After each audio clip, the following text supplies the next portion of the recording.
പിതാവിൻ്റെയും പുത്രൻ്റെയും പരിശുദ്ധാത്മാവിൻ്റെയും നാമത്തിൽ ആമേൻ. എൻ്റെ പ്രിയപ്പെട്ടവർ, ഇന്ന് ഓഗസ്റ്റ് 24 തിങ്കളാഴ്ച. അമ്മേ പരിശുദ്ധ അമ്മേ, അമ്മേ പരിശുദ്ധ ദൈവമാതാവേ, കൃപാസനത്തിലൂടെ ഞങ്ങൾക്കും ഞങ്ങളുടെ ദേശത്തിനും അമ്മ മധ്യസ്ഥം തേടി തന്ന എല്ലാ അനുഗ്രഹങ്ങൾക്കും കൃപകൾക്കും ഞങ്ങളിപ്പോൾ ഹൃദയം നിറഞ്ഞ നന്ദി പറയുന്നു. അമ്മേ പരിശുദ്ധമ്മേ ദൈവമാതാവേ, 2004 ഡിസംബർ 7 ഉച്ചകഴിഞ്ഞ് 2:30 കൃപാസനത്തിൽ സംഭവിച്ച അമ്മയുടെ പ്രത്യക്ഷപ്പെടലിനെ കുറിച്ച് തിരുസഭയ്ക്ക് സമർപ്പിച്ചിരിക്കുന്ന പഠനരേഖകളുടെ മേൽ സഭാത്മകമായ പഠനം ആരംഭിക്കുവാൻ ഞങ്ങൾ പ്രാർത്ഥിക്കുന്നു. അമ്മേ പരിശുദ്ധമേ, ഭൂസ്വർലോകങ്ങളുടെ രാജ്ഞിയായ അങ്ങേയ്ക്ക് ഭൗമസംരക്ഷണത്തിനായി പ്രപഞ്ചപ്രകൃതിയെ തന്നെ തിരുസഭ പ്രതിഷ്ഠിക്കുവാൻ ഈ പ്രത്യക്ഷീകരണം വഴി ഇടയാക്കണമേ. പരിശുദ്ധമേ, ജപമാല മാതാവേ, സകല കൃപാസനം പ്രാർത്ഥനയോടും ചേർത്ത് ഞങ്ങളിപ്പോൾ പ്രാർത്ഥിക്കുന്ന ഈ കുടുംബത്തിന്റെ പ്രത്യേക നിയോഗം പറ മക്കളെ.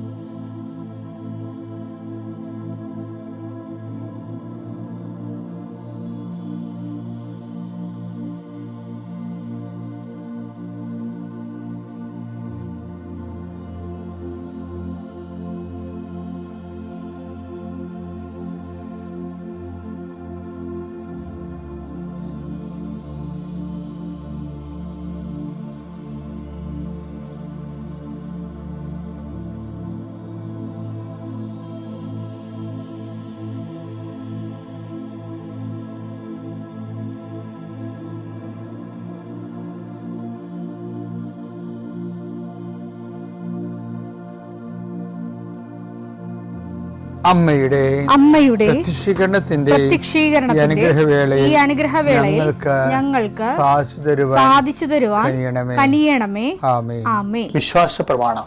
സർവശക്തനായ പിതാവും ആകാശത്തിന്റെയും ഭൂമിയുടെയും സൃഷ്ടാവുമായ ദൈവത്തിൽ ഞാൻ വിശ്വസിക്കുന്നു. അവിടുത്തെ ഏകപുത്രനും ഞങ്ങളുടെ കർത്താവുമായ ഈശോമിശിഹായിലും ഞാൻ വിശ്വസിക്കുന്നു. ഈ പുത്രൻ പരിശുദ്ധാത്മാവിനാൽ ഗർഭസ്ഥനായി കന്യകാമറിയത്തിൽ നിന്ന് പിറന്ന് പൊന്തിയോസ് പീലാത്തോസിന്റെ കാലത്ത് പീഡകൾ സഹിച്ച് കുരിശിൽ തറയ്ക്കപ്പെട്ട് മരിച്ച് അടക്കപ്പെട്ട് പാതാളങ്ങളിൽ ഇറങ്ങി മരിച്ചവരുടെ ഇടയിൽ നിന്ന് 3-ാം നാൾ ഉയർത്ത് സ്വർഗത്തിലേക്ക് എഴുന്നള്ളി സർവശക്തിയുള്ള പിതാവായ ദൈവത്തിന്റെ വലതുഭാഗത്തിരിക്കുന്നു. അവിടെ നിന്ന് ജീവിക്കുന്നവരെയും മരിച്ചവരെയും വിധിക്കുവാൻ വരുമെന്നും ഞാൻ വിശ്വസിക്കുന്നു. പരിശുദ്ധാത്മാവിലും ഞാൻ വിശ്വസിക്കുന്നു. വിശുദ്ധ കത്തോലിക്കാ സഭയിലും പുണ്യവാന്മാരുടെ ഐക്യത്തിലും പാപങ്ങളുടെ മോചനത്തിലും ശരീരത്തിന്റെ ഉയർപ്പിലും നിത്യമായ ജീവിതത്തിലും ഞാൻ വിശ്വസിക്കുന്നു. ആമേൻ. സുഖസ്ഥനായ ഞങ്ങളുടെ പിതാവേ, അങ്ങയുടെ നാമം പൂജിതമാകണമേ. അങ്ങയുടെ രാജ്യം വരണമേ. അങ്ങയുടെ തിരുമനസ് സ്വർഗത്തിലെ പോലെ ഭൂമിയിലും ആകണമേ. അന്നു വേണ്ടുന്ന ആഹാരം ഇന്ന് ഞങ്ങൾക്ക് തരണമേ. ഞങ്ങളോട് തെറ്റ് ചെയ്യുന്നവരോട് ഞങ്ങൾ ക്ഷമിക്കുന്നത് പോലെ ഞങ്ങളുടെ തെറ്റുകൾ ഞങ്ങളോടും ക്ഷമിക്കണമേ. ഞങ്ങളെ പ്രലോഭനത്തിൽ ഉൾപ്പെടുത്തരുതേ, തിന്മയിൽ ഞങ്ങൾ രക്ഷിക്കണമേ. ആമേൻ. നന്മ നിറഞ്ഞ മറിയമേ, സ്വസ്തി. കർത്താവ് അങ്ങയുടെ കൂടെ സ്ത്രീകളിൽ അങ്ങ് അനുഗ്രഹിക്കപ്പെട്ടവളാകുന്നു. അങ്ങയുടെ ഉദരത്തിൻ ഫലമായി ഈശോ അനുഗ്രഹിക്കപ്പെട്ടവനാകുന്നു. പരിശുദ്ധ മറിയമേ, തമ്പുരാന്റെ അമ്മേ, പാപികളായ ഞങ്ങൾക്ക് വേണ്ടി ഇപ്പോഴും ഞങ്ങളുടെ മരണസമയത്തും തമ്പുരാനോട് അപേക്ഷിക്കണമേ. ആമേൻ. കർത്താവേ, നിന്റെ ഉന്നതമായ നാമത്തിന് സ്തോത്രം ചെയ്യുന്നു. കർത്താവേ, നിന്റെ വിശുദ്ധ പൗരോഹിത്യത്തെ മഹത്വപ്പെടുത്തണമേ. കർത്താവെ, സഭയിലുള്ള സാന്നിധ്യം ദൃഢമാക്കണം. 40 വർഷം ഞാൻ അർപ്പിച്ച കൃപാസന ജീവനോടെ പ്രത്യക്ഷപ്പെട്ട മാതാവിൻ്റെ സാന്നിധ്യം ഈ കൃപാസനത്തിൽ വന്നിറങ്ങി പ്രാർത്ഥിച്ചു പോകുന്ന ലക്ഷോപലക്ഷം മനുഷ്യരുടെ പ്രാർത്ഥനയുടെ ശക്തിയാൽ ഞാൻ ഇന്നത്തെ ദിവസത്തെ എൻ്റെ മക്കളുടെ ആവശ്യങ്ങളെ കർത്താവിൻ്റെ ദൃശ്യം സമർപ്പിച്ചുകൊണ്ട് ആശീർവദിക്കുന്നു. കർത്താവെ, അങ്ങയുടെ മക്കളുടെ മേൽ നിൻ്റെ തിരുമുറുപാട് മരുന്നുകരം വെക്കണമേ.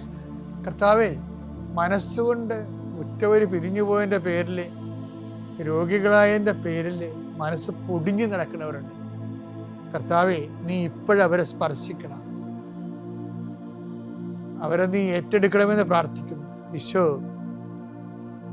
ഓരോരോ കാര്യങ്ങൾക്ക് വേണ്ടി ചില കാര്യങ്ങൾ ഒത്തിട്ടില്ല, കല്യാണത്തിന് വേണ്ട കാര്യങ്ങളാണ്. ചിലർക്ക് ജീവിത പങ്കാളിയെ കണ്ടുമുട്ടിയിട്ടില്ല, ചിലർക്ക് കണ്ടുമുട്ടിയവർക്ക് പണമില്ല, വീട് പണി പൂർത്തിയായിട്ടില്ല, യാത്രയ്ക്ക് വിസ ഒത്തു കിട്ടുമോ, ടിക്കറ്റ് കിട്ടുമോ സമയത്ത്, അങ്ങനെ പല ആശങ്കകളുള്ള എല്ലാ മനുഷ്യരെയും ഇപ്പോഴും എന്തെല്ലാം ദൈവവേദലെ നീ എന്തിനെല്ലാം വേണ്ടിയാണ് ഇന്നത്തെ ദിവസം ആശങ്കപ്പെടുന്നത്? നീ കൃപാസനം ആൾത്താരെ ജീവനോടെ പ്രത്യക്ഷപ്പെട്ട അമ്മയുടെ നാമത്തിൽ ഉടമ്പടി എടുത്ത ആളാണ് നീ. അമ്മ നിന്നെ കൈവിടത്തില്ല. നിനക്ക് അധികാരമുണ്ട്, അവകാശമുണ്ട് അമ്മയോട് പറയാൻ. അമ്മേ, അതുകൊണ്ട് നീ സമർപ്പിച്ചുകൊണ്ട് പ്രാർത്ഥിക്കണം. ഞങ്ങളെല്ലാം നിങ്ങൾക്ക് വേണ്ടി പ്രാർത്ഥിക്കണം. ഇന്ന് മക്കളെ ഓർത്ത് വിഷമിക്കുന്നവരുണ്ട്. മക്കളുടെ ദുർനടപ്പുകളും തോന്നിവാസങ്ങളും രഹിത ജീവിതങ്ങളും, അതാ കുടുംബത്തിലെ പിതാക്കന്മാരുടെ തോന്നിവാസങ്ങൾ,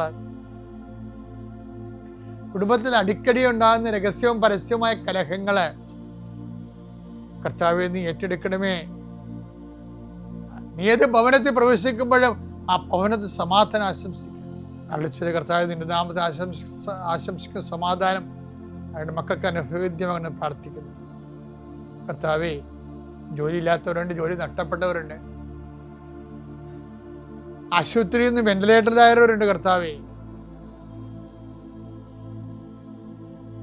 അതുപോലെ തന്നെ ഡോക്ടർ 72 മണിക്കൂർ പറഞ്ഞിരിക്കുന്നവരുണ്ട്. ആ മണിക്കൂറുകളെല്ലാം ആരോഗ്യപരമായിട്ട് കൈകാര്യം കഴിഞ്ഞു പോകാൻ ഇടയാക്കണം. വിവാഹവുമായി ബന്ധപ്പെട്ട കേസുകൾ, ജീവിതം ഇരുട്ടിലായി പോയവരെ, നല്ല സന്തോഷത്തോടെ ജീവിച്ചു വരുന്നവര്, ജീവിതത്തിൽ പ്രതീക്ഷ പ്രവേശിച്ചവര്, മനസ്സുമടുത്ത് നടക്കുന്നവര്, അവരെല്ലാം ഞാൻ ഈ സമയത്ത് കർത്താവിൻ്റെ നാമത്തെ ആശീർവദിക്കുന്നു. കടകാമ്പോളങ്ങൾ പൊട്ടിപ്പോയവരെ, തൊഴിൽ നഷ്ടപ്പെട്ട ഇടങ്ങൾ, തിരിച്ചു കയറാൻ പറ്റാതിരിക്കുന്ന വിഷമത, പരിശുദ്ധ ദേവമാതാവിൻ്റെ മാധ്യസ്ഥത്തിന് ഞാൻ ഈ മക്കളെല്ലാം സമർപ്പിക്കുന്നു. എൻ്റെ കർത്താവിൻ്റെ ഉന്നതമായ നാമത്തിൽ, സഭയുടെ അധികാരത്തിൽ, കുരിശടയാളത്തിൽ ദൈവശക്തി അതിനെ അനുഗ്രഹിക്കപ്പെടട്ടെ. വാഗ്ദാന പേടകത്തെ സമീപിക്കാനുള്ള 8ാമത്തെ യോഗ്യത, ഇന്ന് 8ാം ദിവസം എന്താണെന്നറിയാവോ? ത്യാഗ മനസ്സോടെ ഉള്ള ജീവിതമാണ് വാഗ്ദാന പേടകത്തെ സമീപിക്കാനുള്ള യോഗ്യത. അത് പറയണത് റോമ 12:1. ആകയാൽ സഹോദരങ്ങളെ, ദൈവത്തിന്റെ കാരുണ്യം അനുസ്മരിച്ചുകൊണ്ട് ഞാൻ നിങ്ങളോട് അപേക്ഷിക്കുന്നു, നിങ്ങളുടെ ശരീരങ്ങളെ വിശുദ്ധവും ദൈവത്തിന് പ്രീതികരവുമായ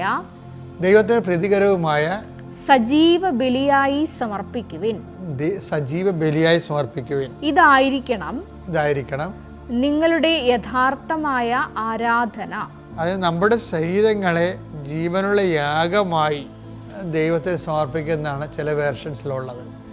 നമ്മുടെ ശരീരങ്ങളെ, കഴിഞ്ഞ ദിവസങ്ങളിലെ ഒരു സാറ് എന്നെ കാണാൻ വന്ന, സാറിന് ഓപ്പറേഷനാണ്, ക്യാൻസറിൻ്റെ ഓപ്പറേഷനാണ്. ഞാൻ സാറോട് സംസാരിച്ചു. അപ്പോൾ എന്താണ് വിഷയത്തിൽ ഞാൻ എപ്പോഴും ഓർക്കും, സാറ് വളരെ സൗമ്യനാണ്, വർഷങ്ങളായിട്ട് വേദപാഠ അധ്യാപകനാണ്, ശബ്ദം ഉയർത്തി സംസാരിക്കത്തില്ല. നമ്മളുടെ ഒരു പഴയ എൽഡേഴ്സ് ഇല്ലേ, പഴയ നിയമത്തില്ല, എൽഡേഴ്സിനെ പോലെ ഒരു കാര്യക്ഷമയുള്ള ഒരു മനുഷ്യനാണ്. മൂപ്പന്മാരെന്ന് പറയത്തില്ല ബൈബിളിൽ, അതുപോലെയുള്ള നല്ല ഉപദേശകനാണ്. ആൾക്കാരോട് സൗമ്യമായിട്ട് പെരുമാറും. നമുക്കൊരു കുറ്റം നേരിട്ട് അങ്ങനെ സാർ അങ്ങനെ ചെയ്തു എന്നൊന്നും ആർക്കും പറയാൻ പറ്റാത്ത രീതിയിലുള്ള ഒരു കുറ്റമറ്റ ജീവിതമാണ്. അപ്പോൾ ഞാൻ സാറിനോട് ചോദിച്ചു, സാറെ കുറ്റമറ്റ ജീവിതം ഉണ്ടായിട്ട് കുറ്റമറ്റ ആൾക്കാരെല്ലാം ഇവിടെ സുന്ദരമായിട്ട് ജീവിക്കുന്നത്. അപ്പോൾ സാറിന് മാത്രം ക്യാൻസർ വന്നത് എന്താണെന്ന് സാർ ചിന്തിക്കുമോ? അപ്പോൾ സാറ് ചിരിച്ചില്ല, ഞാൻ ചിന്തിക്കത്തില്ലെന്നാണ്. എന്ത് ഞാൻ അങ്ങനെ ചിന്തിച്ചാൽ, അങ്ങനെ ഒരു ചിന്ത കൊണ്ട് പുള്ളിയുടെ ദൈവസന്നിധിയിലുള്ള ഒരു ടെസ്റ്റിംഗ് ടൈമല്ലേ ഇത്.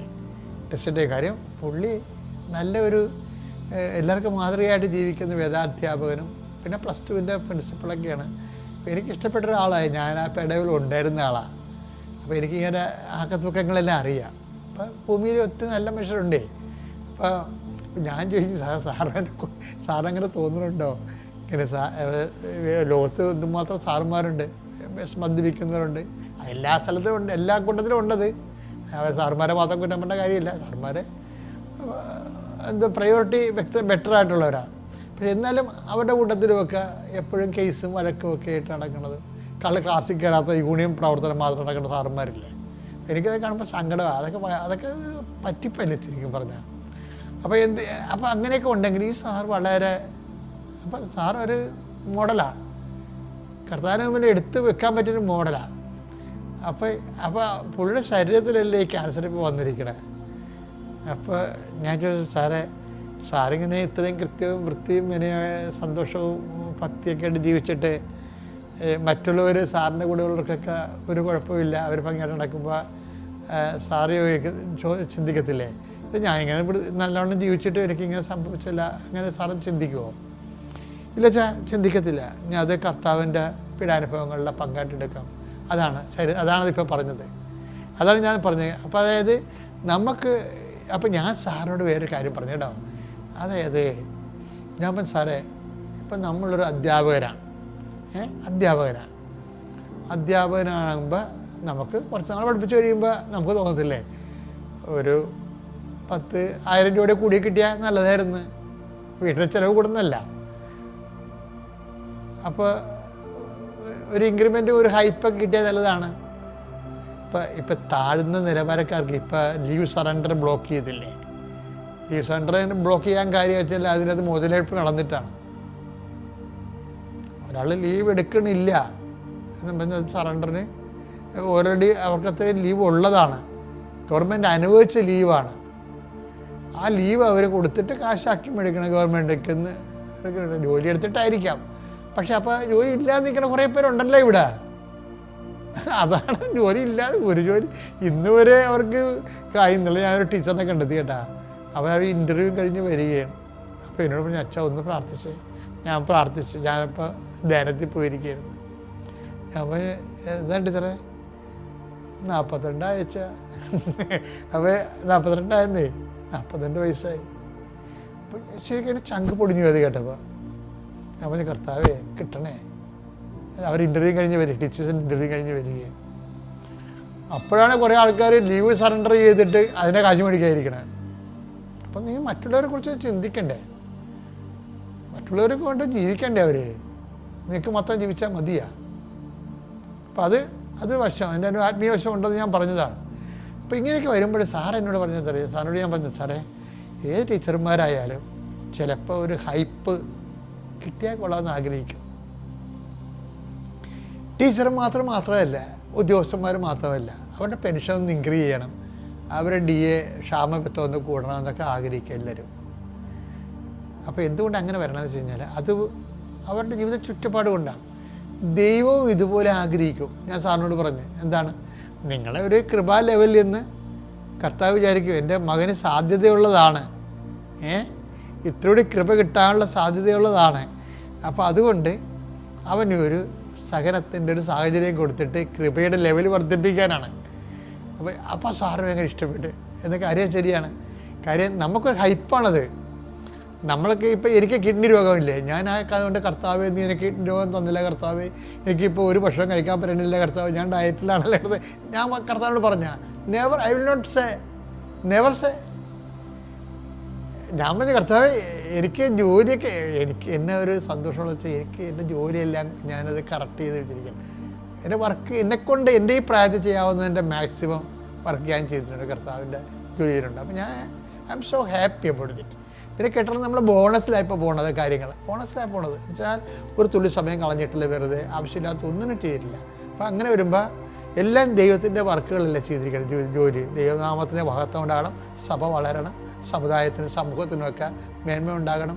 അങ്ങനെ എല്ലാ മേഖലകളിലും എല്ലാ കാലത്തും ആരോഗ്യത്തിൽ കർത്താവിന് എനിക്ക് സന്തോഷമുണ്ട്. ശരിക്കും പറഞ്ഞാൽ വളരെ സന്തോഷമുണ്ട്. ഞാൻ എന്താ പറയണമെന്ന കാര്യം, ഞാൻ പറയാൻ കാര്യം, നമുക്കൊരു ഹൈപ്പ് തരാൻ ദൈവം ആഗ്രഹിക്കുമ്പോൾ കർത്താവിൻ്റെ സഹനത്തിൽ നമുക്കൊരു പങ്കാളിത്തം തരും. അപ്പോൾ നമ്മൾ അതിനോട് ക്രിയാത്മകമായിട്ട് അതിനോട് പങ്കെടുക്കും. ക്രിയാത്മകമായിട്ട് അങ്ങനെ പങ്കെടുക്കുമ്പോൾ നമുക്ക് കർത്താവിന് സന്തോഷമാകും. എന്താ, അപ്പോൾ നമുക്ക് അവൻ്റെ നാമത്തിൽ വിശ്വസിക്കുന്നവർക്കെല്ലാം കൃപയ്ക്ക് മേൽ കൃപ. അതെങ്ങനെ? ശരീരത്യാഗത്തിലൂടെയാണ്. ശരീരത്തിൽ ക്ലേശം അനുഭവിക്കുന്നത് ഈശോയുടെ നാമത്തിലാണ്. അത് മനുഷ്യാവതാരം കൊണ്ട് ഈശോയെ കൊണ്ട് നേട്ടം അത് തന്നെയാണ് ശരിക്കും പറഞ്ഞാൽ. കാര്യം അവനെല്ലാ നാമങ്ങളും ഉന്നതമായ നാമത്തിലേക്കായി ദൈവം അവൻ ഉയർത്തി, പിതാവിൻ്റെയും പുത്രൻ്റെയും പരിശുദ്ധാത്മാവിൻ്റെ നാമത്തിൽ.